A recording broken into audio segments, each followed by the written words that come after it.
শ্রী শ্রী রামকৃষ্ণ কথামৃতের আজকে আমরা পড়ব পঞ্চম পরিচ্ছেদ থেকে এ সংসার কেন। শ্রী রামকৃষ্ণ কেশবাদীর প্রতি। বন্ধন আর মুক্তি দুইয়ের কর্তাই তিনি। তার মায়াতে সংসারী জীব কামিনী কাঞ্চনে বদ্ধ, আবার তার দয়া হলেই মুক্ত। তিনি ভব বন্ধনের বন্ধন হারিনি তারিণী।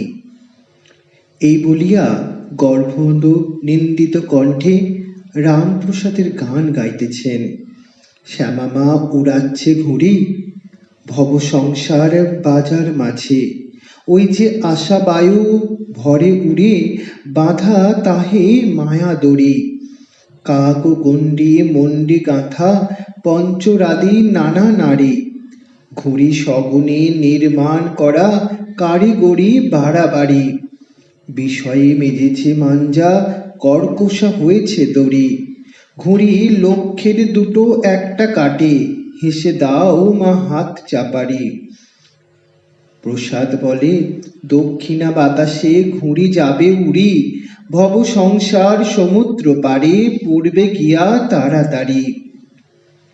তিনি লীলাময়ী, এই সংসার যেন তার লীলা। তিনি ইচ্ছাময়ী, আনন্দময়ী, লক্ষ্মীর মধ্যে একজনকে মুক্তি দেন, ব্রাহ্মভক্ত মহাশয়। তিনি তো মনে করলে সকলকে মুক্ত করতে পারেন, কেন তবে আমাদের সংসারে বদ্ধ করে রেখেছেন? শ্রীরামকৃষ্ণ তার ইচ্ছা যে তিনি এই সব নিয়ে খেলা করেন। বুড়িকে আগে থাকতে ছুঁলে দৌড়াদৌড়ি করতে হয় না। সকলেই যদি ছুঁয়ে ফেলে খেলা কেমন করে হয়? সকলেই ছুঁয়ে ফেললে বুড়ি অসন্তুষ্ট হয়। খেলা চললে বুড়ির আহ্লাদ, তাই লক্ষ্যের দুই একটা কাটে, হেসে দাও মা হাত চাপারি, সকলের আনন্দ। তিনি মনকে আঁখি ঠেরে ইশারা করে বলে দিয়েছেন, যা এখন সংসার করকে যা। মনের কি দোষ? তিনি যদি আবার দয়া করে মনকে ফিরিয়ে দেন, তাহলে বিষয় বুদ্ধির হাত থেকে মুক্তি হয়, তখন আবার তার পাদপদ্মে মন হয়। ঠাকুর সংসারী ভাবে মায়ের কাছে অভিমান করে গাইতেছে, আমি ওই খেদে খেদ করি, তুমি মাতা থাকতে আমার জাগা ঘরে চুরি। মনে করি তোমার নাম করি, কিন্তু সময় পাশারি।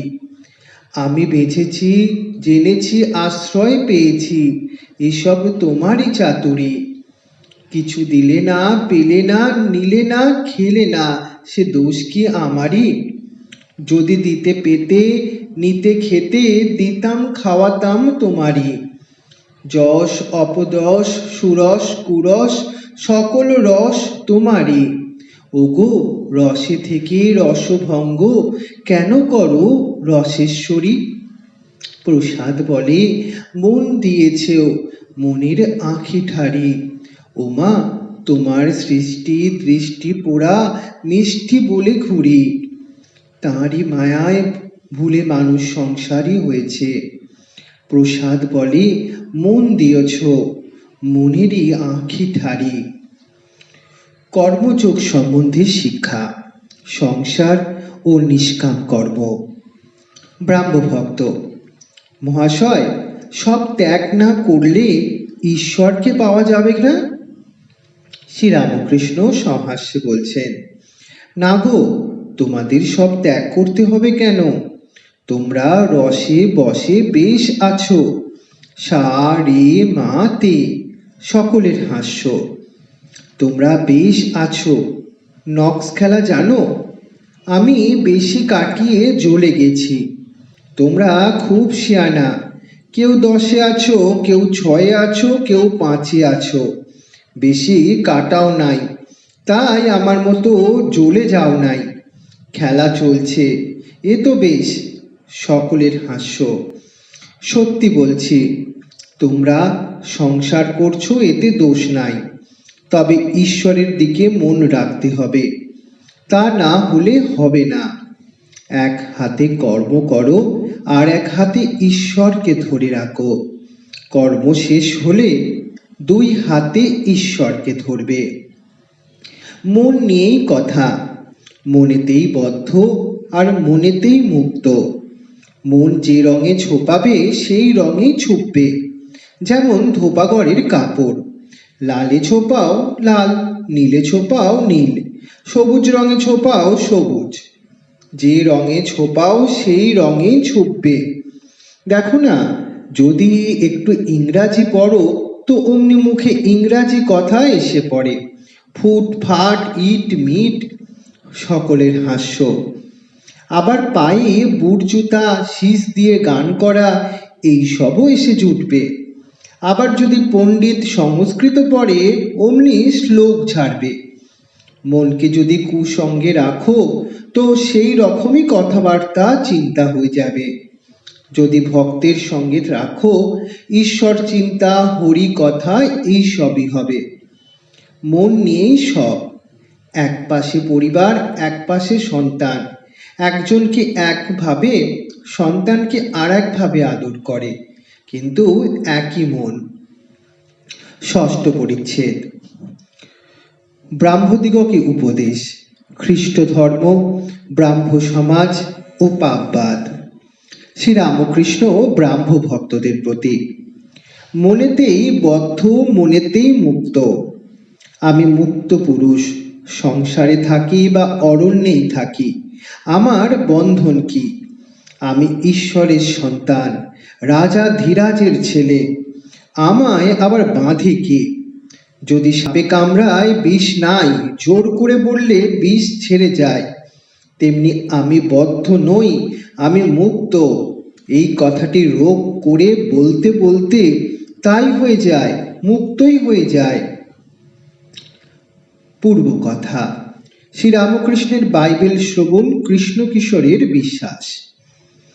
খ্রিস্টানদের একখানা বই একজন দিলে, আমি পড়ে শোনাতে বলল।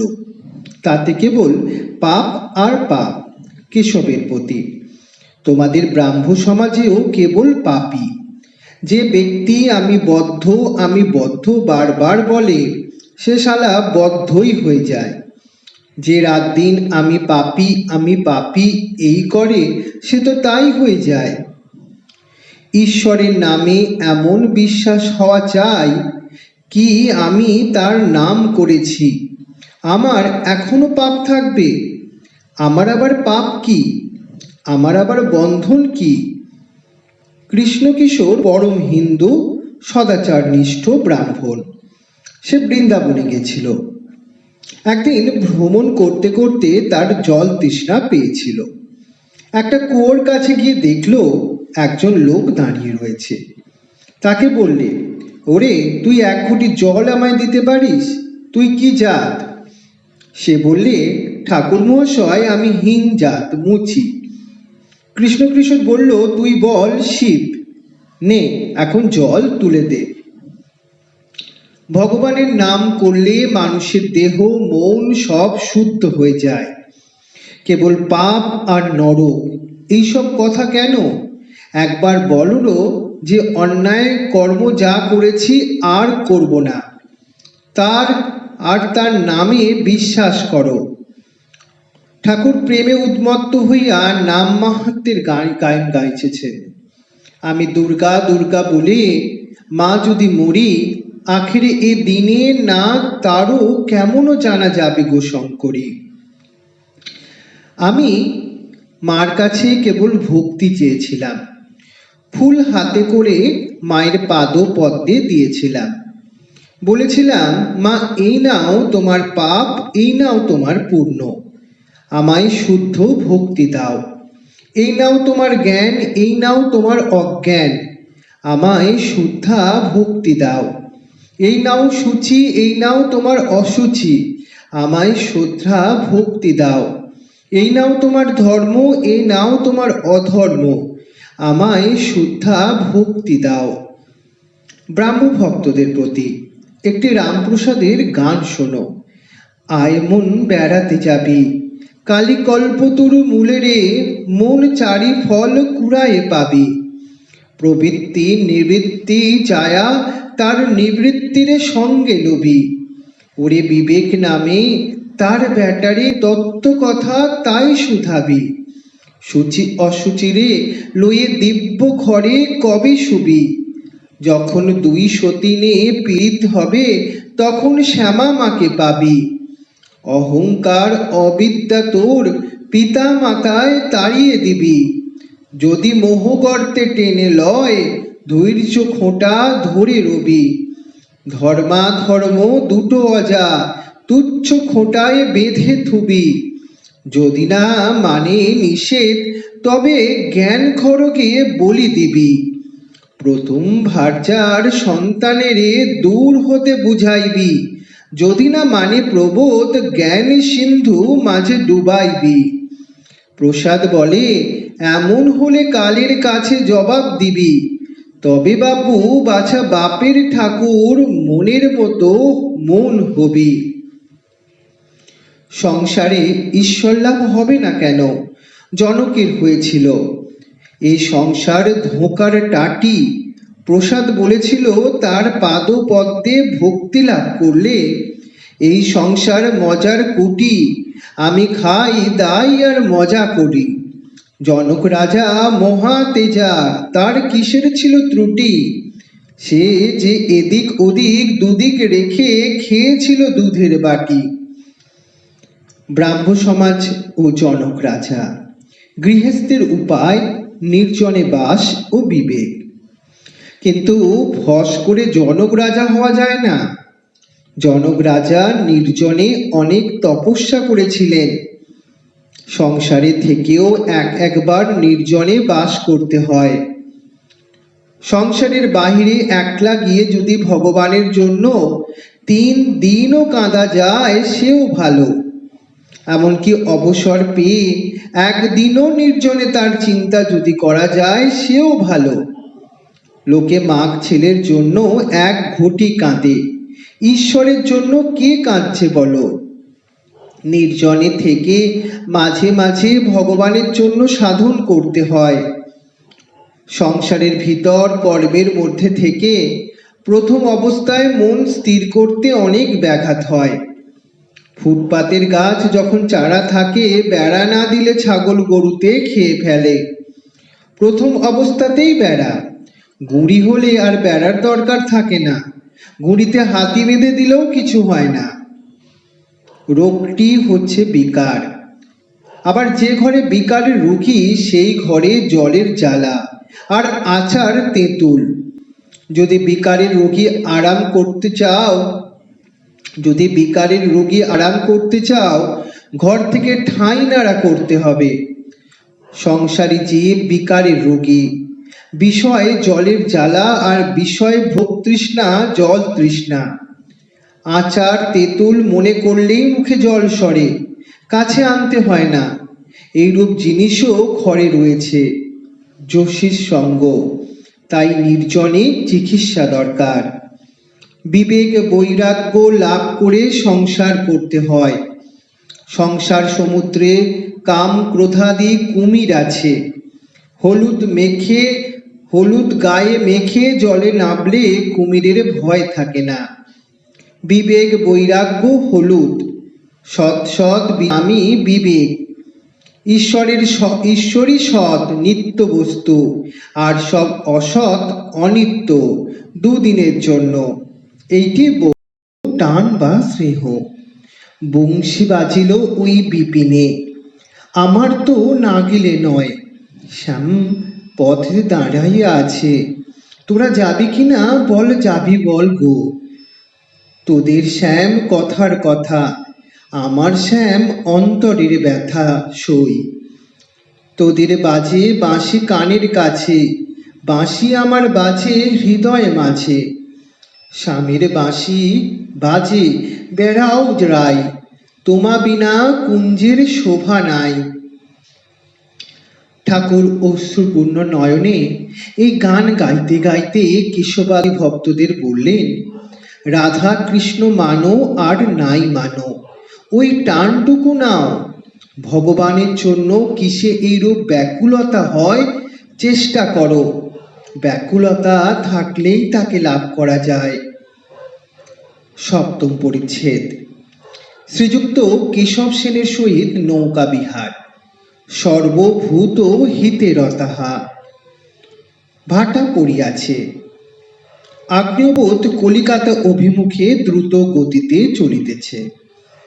তাই পোল পার হওয়া কোম্পানির বাগানের দিকে আরো খানিকটা বেড়াইয়া আসিতে কাপ্তেনকে হুকুম হইয়াছে। কতদূর জাহাজ গিয়াছিল অনেকেরই জ্ঞান নাই। তাহারা মগ্ন হইয়া শ্রীরামকৃষ্ণের কথা শুনিতেছেন। কোন দিক দিয়া সময় যাইতেছে হুঁশই নাই। এইবার মুড়ি নারকেল খাওয়া হইতেছে। সকলেই কিছু কিছু কোচরে লইলেন ও খাইতেছেন। আনন্দের হাট। কেশব মুড়ির আয়োজন করে এনেছেন। এই অবসরে ঠাকুর দেখলেন বিজয় ও কেশব দুইজনই সংকুচিতভাবে বসিয়াছেন। তখন ঠাকুর যেন দুইজন অবোধ ছেলেকে ভাব করিয়া দিবেন সর্বভূত হিতে রতাহা। শ্রীরামকৃষ্ণ কেশবের প্রতি বলছেন, ওগো, এই বিজয় এসেছেন। তোমাদের ঝগড়া বিবাদ যেন শিব আর রামের যুদ্ধ। হাস্য। রামের গুরু শিব। যুদ্ধ হলো, দুইজনে ভাবও হলো, কিন্তু শিবের ভূত প্রেতগুলো আর রামের বানরগুলো ওদের ঝগড়া কার কিচকিচি আর মেটে না। উচ্চ হাস্য। আপনার লোক তা এইরূপ হয়ে থাকে। লব কুশে যে রামের সঙ্গে যুদ্ধ করেছিল, আবার যেন মায়ে ঝিয়ে আলাদা মঙ্গলবার করে। মার মঙ্গল আর মেয়ের মঙ্গল দুটো যেন আলাদা, কিন্তু এর মঙ্গলেই ওর মঙ্গল হয়, ওর মঙ্গলে এরই মঙ্গল হয়। তেমনি তোমাদেরও এর একটি সমাজ আছে, আবার ওর একটি দরকার। সকলের হাস্য। তবে এসব চাই যদি বলো ভগবান নিজের লীলা করছেন, সেখানে জটিলে কুটিলের কি দরকার? জটিলে কুটিলে না থাকলে লীলা পোষ্টি হয় না। সকলের হাস্য। জটিলে কুটিলে না থাকলে রগর হয় না। উচ্চ হাস্য। রামানুজ বিশিষ্ট দ্বৈতবাদী, তার গুরু ছিলেন অদ্বৈতবাদী। শেষে দুইজনই অমিল। গুরু শিষ্য পরস্পর মত খণ্ডন করতে লাগলো। এইরূপ হয়েই থাকে। যাই হোক, তবু আপনার লোক। অষ্টম অধ্যায়। কেশবকে শিক্ষা। গুরুগিরি ও ব্রাহ্ম সমাজে গুরু এক সচ্চিদানন্দ। সকলে আনন্দ করিতেছেন। ঠাকুর কেশবকে বলিতেছেন, তুমি প্রকৃতি দেখে শিষ্য করো না, তাই এইরূপ ভেঙে ভেঙে যায়। মানুষগুলো দেখতে সব একই রকম, কিন্তু ভিন্ন প্রকৃতি। কারুর ভিতর সত্ত্বগুণ বেশি, কারুর রজগুণ বেশি, কারুর তমগুণ। পুলিগুলো দেখতে সব একই রকম, কিন্তু কারুর ভিতর ক্ষীরের পোড়, কারুর ভিতর নারিকেলের ছাই, আর কারুর ভিতর কলাইয়ের পোড়। সকলের হাস্য।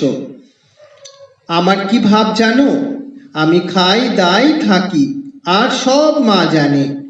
আমার তিন কথাতে গায়ে কাঁটা বেঁধে, গুরু, কর্তা আর বাবা। গুরু এক সচ্চিদানন্দ, তিনিই শিক্ষা দিবেন। আমার সন্তান ভাব। মানুষ গুরু মেলে লাখ লাখ, সকলে গুরু হতে চায়, শিষ্য কে হতে চায়? লোক শিক্ষা দেওয়া বড়ই কঠিন। যদি তিনি সাক্ষাৎকার হন আর আদেশ দেন, তাহলে হতে পারে। নারদ শুকদেবাদিদের আদেশ হয়েছিল, শঙ্করের আদেশ হয়েছিল।